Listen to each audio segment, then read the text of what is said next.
In the Philippines, a constitutional crisis has erupted, and it's so serious that it threatens to break the country apart.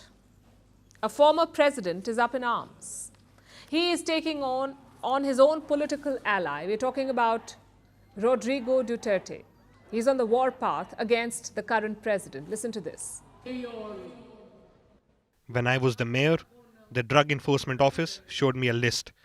Your name was there, but I don't want to expose you because you're a friend. We know each other. But you started. You entered into a conflict.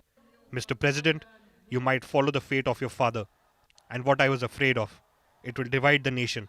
It will be a bloody time. That statement is from last week. Duterte is taking aim at Marcos Jr., the current president of the Philippines. Marcos Jr. Until recently, Duterte and Marcos Jr. were allies. In fact, Duterte's daughter Sarah is the current vice president of the Philippines. She works with Marcos Jr. She is his deputy. But her father is now an adversary of the president. Why? For power. That's what it boils down to. It's a fight for power. And this is how it began. Marcos Jr. wants to change the constitution. There is speculation that he may tinker with the presidential term limits. Here's what the current constitution says. You can remain president for only one term. That's 6 years. You cannot return after that, not even after a gap.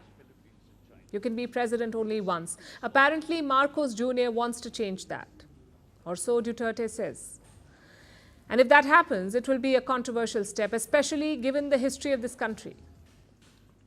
Marcos Jr. is the son of Ferdinand Marcos, the infamous director of the Philippines. He remained in power for 2 decades. His reign lasted till the 1980s. He was ousted after a revolt, a massive uprising against the regime. It led to revisions in the constitution. And term limits were set. You could be the president only for 1 term. This was designed to keep dictators like Marcos Sr. away. But now his son may want to do away with these limits. He's not saying it in so many words, but he's not addressing the controversy either. He's not denying it. All that the president has said is this. He wants to uplift the economy, and the current constitution does not allow it. It does not allow reform, which is why he wants certain amendments. And such statements are only adding to the anxiety. The president says he wants to relax some economic provisions, and the current constitution of the Philippines restricts foreign investment. Marcos Jr. wants to lift these curbs to get more FDI or foreign direct investment into the Philippines.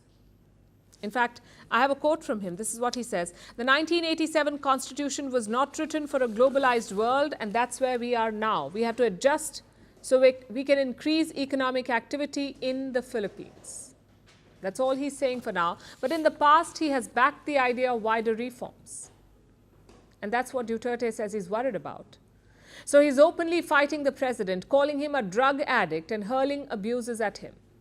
Reject. Protect the Constitution. I'm calling now the armed forces and police.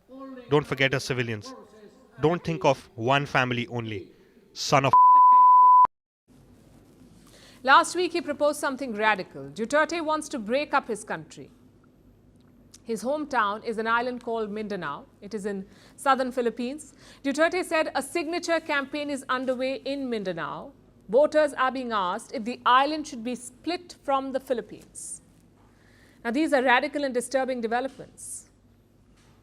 And what is Manila's reaction? It may send in the military. The country's national security advisor has spoken. He says, and I'm quoting, any attempt to secede will be met by the government with resolute force. The official did not name former President Duterte, but the warning was clearly meant for him. And this is serious. Also because of Mindanao's volatile past. In the Philippines, you see, most citizens are Catholics. But Mindanao has a significant Muslim population, and this island has witnessed decades of fighting. Since the 1960s, more than 120,000 people have died here, mainly due to separatism. In 2017, a martial law was imposed here, and this was after violent clashes had erupted between Islamic separatists and the Philippine army. The island has been a hotbed of ISIS activity too. The movement was violently crushed by Duterte himself when he was president. So by proposing to split the country in Mindanao, Duterte is playing with fire.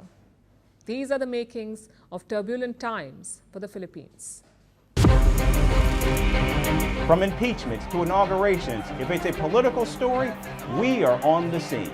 The race for the White House is heating up. We're beating Biden. How dare he say that? If it's breaking news, we're live with the latest coverage. From the White House, the State Department, and Capitol Hill, we know the issues, but above all, we know the players to bring you the latest in-depth analysis on all the key stories that we're covering.